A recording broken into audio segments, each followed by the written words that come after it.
Hey boys, welcome back to some more Nrl Supercoach season 2021, and we're going to be going through the round 3 preview, discussing what I'm planning to do for this week. And I'm definitely going to be making 2 trades. It's there's a couple of things I want to do though, and I'm not sure of the way to go, but we'll go through quickly. So first and foremost, dummy halves pretty much set. I mean, Brayley, he was a great acquisition for Appy.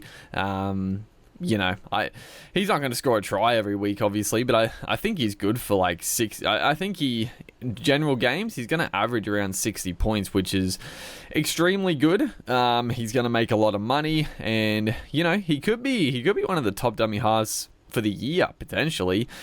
Maybe you trade him up to a Grant or a Cook later in the year, but I mean, he's not going to play Origin. Grant and Cook, you would suspect, will play Origin, so he's got a lot going for him. And on the back of that Knights pack, I'm very keen for Brayley. Jacob Little, obviously his minutes got reduced with Mbai on the bench, but I still think Little is going to make a good amount of money, and he's definitely a stepping stone to potentially another good dummy half, or I think you probably do want the 2 gun dummy halves at some point. I was thinking maybe after he makes cash, you'd downgrade him to a cheapie and upgrade other areas, but I do feel like you probably want 2 premium dummy halves at some stage, but we'll see who pops up. I still think Grant or Cook are the go-to, but we'll see if any sneaky picks come along. But definitely happy with Little for now. Even with the reduced minutes, he's gonna still score pretty decently. He's not gonna do amazing, but he'll do well enough.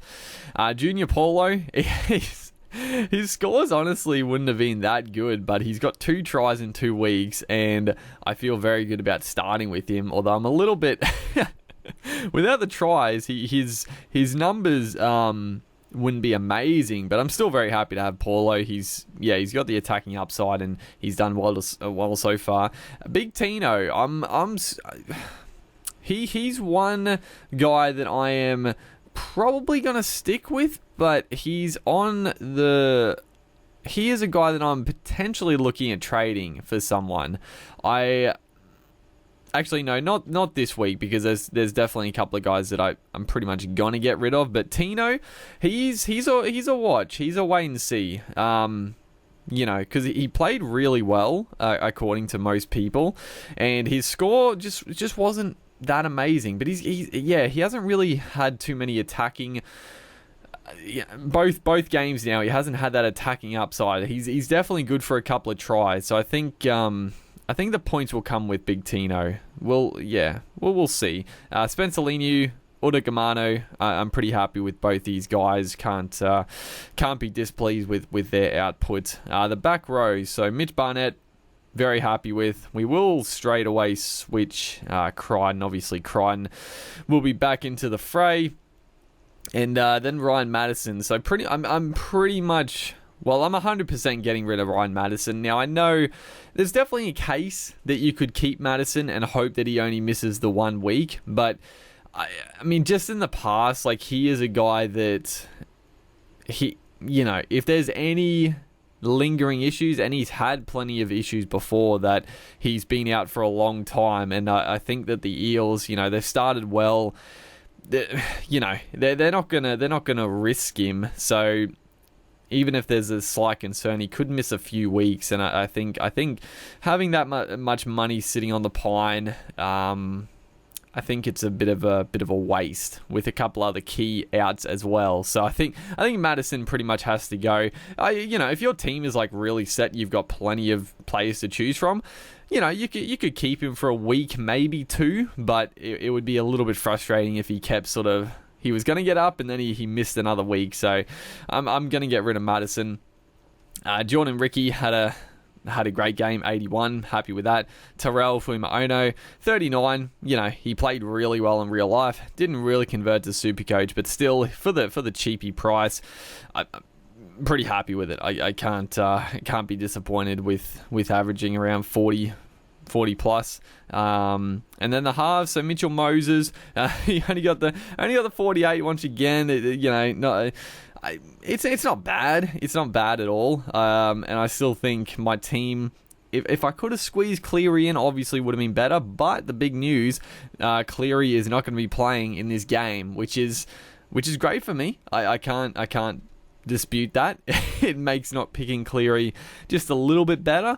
Now, is the 1 week going to make the difference? I mean, no.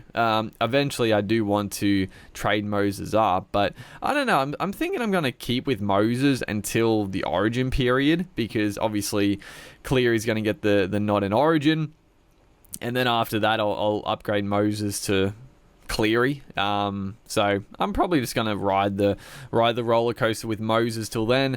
Cameron Munster, 59, didn't have his best game, but still scored pretty well, so can't be disappointed. Connor Watson, 61, again, great. So he's actually the first trade. I forgot that I'd already made this trade. So Blake Ferguson comes straight into the team for Charlie Staines, who has just been an absolute letdown. And I'm not surprised. Like, I really wasn't that keen on him to start the year, but I talked about this after the round 2 review, that I just, it would have been a real killer to not start with him. Pretty much every Supercoach player starting with, I think, like 60% of people had him. So if he just got a few tries in the opening couple of weeks, like, it would have been a killer, and you would have been left behind a bit. So I'm not disappointed with starting with him, but obviously he hasn't shown much. I don't get me wrong, he's going to score tries. Like, he's definitely going to have the odd week where he goes big, but the output, like, even if he scores 1 try, he's still not going to score that well. Like, he's not going to kill it. He has to score like 2 or 3 tries to even get like a really good score. So I think he's got to go, honestly. If you want to ride it out, you can, but I think there's better options. And Fergie, like I said last week, I didn't want to bring him in against the Storm, and he only scored the 32 points. So that's what I was sort of expecting. It still would have been better than Staines that week, but not by much. So Ferguson comes straight back in. I mean, he's got the work rate covered with Staines. Like, he obviously does a lot more work in that regards, and he's got the try scoring ability. Like, he just needs to cross a few times, and he'll score much better than Staines.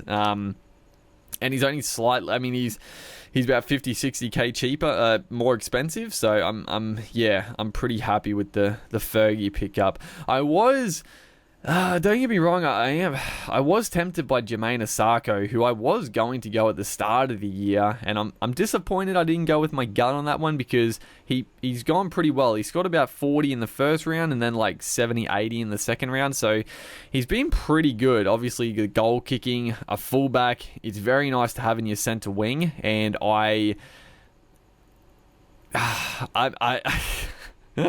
this is why I definitely might reverse this trade and go Jermaine over Ferguson, just because, I mean, I like Fergie, and I do think he's definitely due for a pretty good year. He had a bit of a stinker last year, but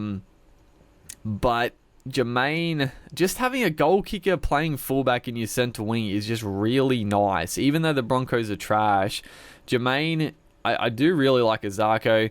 He's got all the skills. When he's in form, when he's in confidence, there's not many better players to watch running the footy. Like, he is electric. So I'm tempted. And if we look at the draw, who are the Eels playing? They're playing the Sharks. So that's, I don't know. It's an okay matchup. I think the Sharks are actually not too bad, but that could be a good matchup for Fergie. And then the Broncos are versing the Dogs, so that could be a good matchup for Izarko. I don't know. I'm going to have to ponder that one. Kirk Capel, pretty underperforming so far, but I'm still happy to have him. I think the points will be there.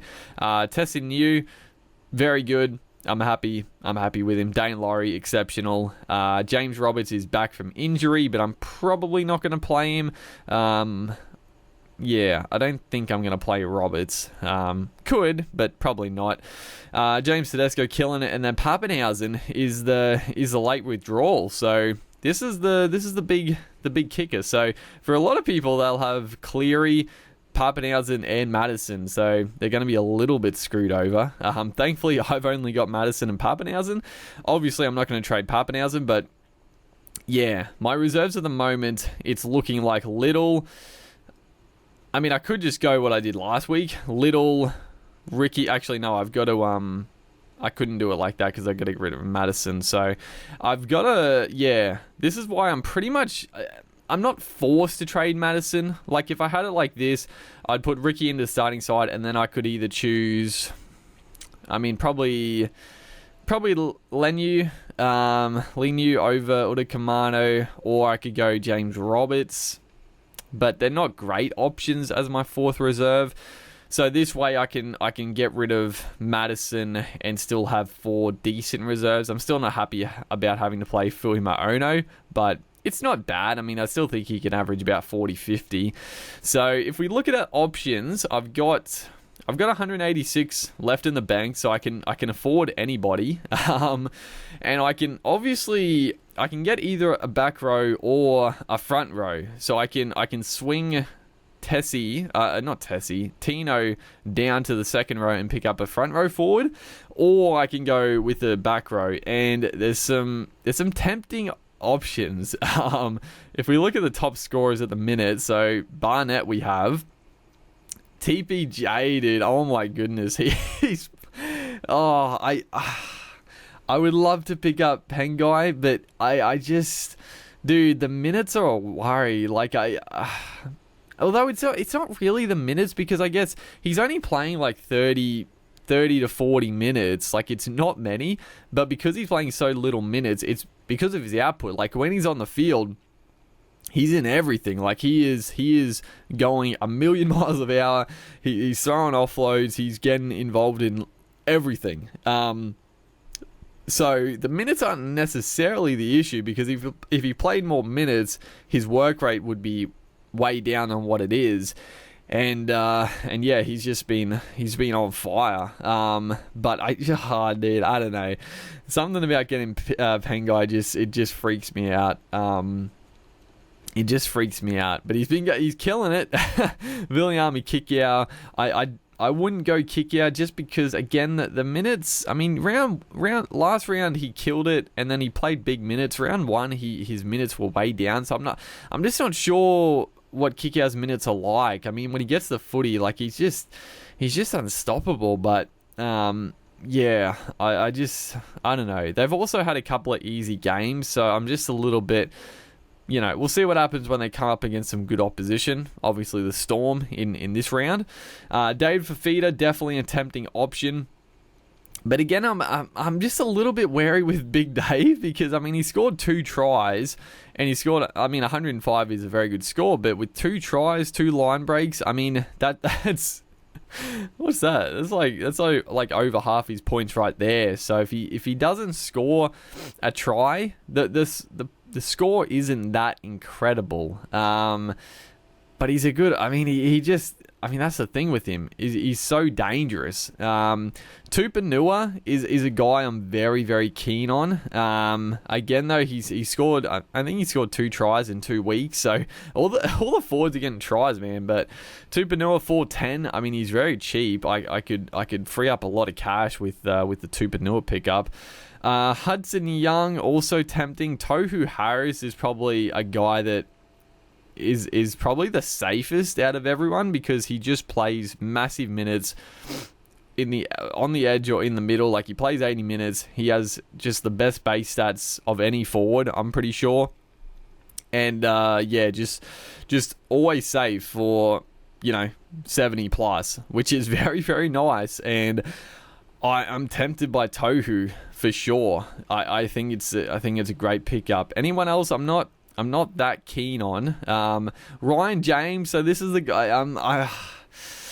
I might miss out on Ryan James. It pains me to say. But I think I'm gonna miss Ryan James, because I don't really want to trade Madison for Ryan James. And you might be like, oh, look at his scores. He's averaging 60 plus. But I mean, I think he's more gonna be like that Lenu, you know, he's going to be around that 40 average, and I'm like, well, why would I need to bring in Ryan James just to get the same as, you know, Spencer Lenu? It's just I think James, I should have got him at the start of the year for sure instead of Sean Bloor. I made a mistake there, but I wouldn't want to play him. Like, I can't get him this week because I wouldn't want to.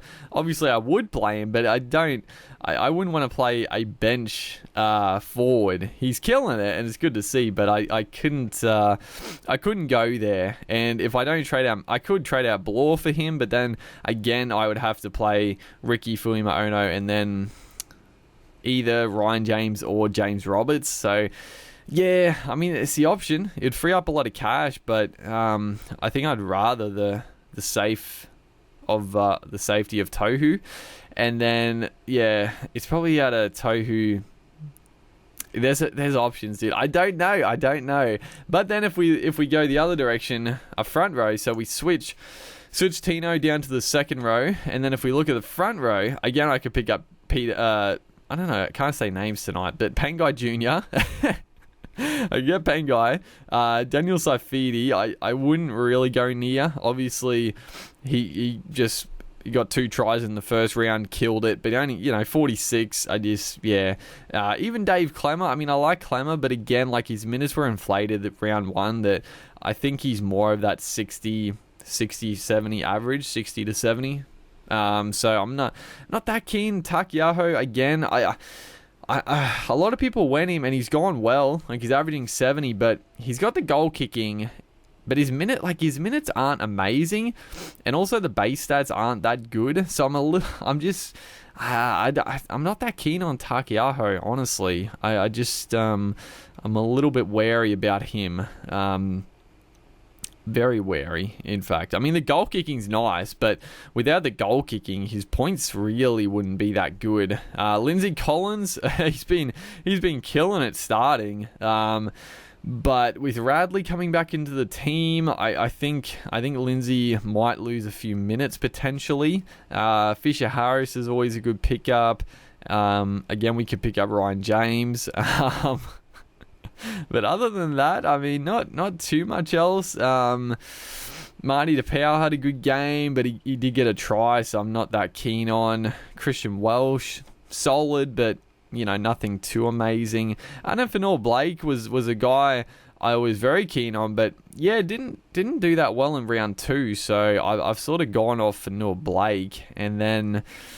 Yeah, I mean, Daniel Alvaro killed it, but I wouldn't be going Alvaro at this stage. And then not much else. So I'm torn. I'm very torn. I'm very, very torn at the moment. I'll swing Tohu there for now. I'll swing him there for now. I'm gonna and ah about this. I definitely might consider Fergie to Jermaine Asako. I mean, I could afford a better centre wing, but I'm still a little bit wary about going like a real expensive centre wing at the moment. So I could go Fergie to Jermaine Asako. That's a 50-50. And then Tohu Harris, yeah, it could be Fafita, it could be Tupanua, it could be Pangai.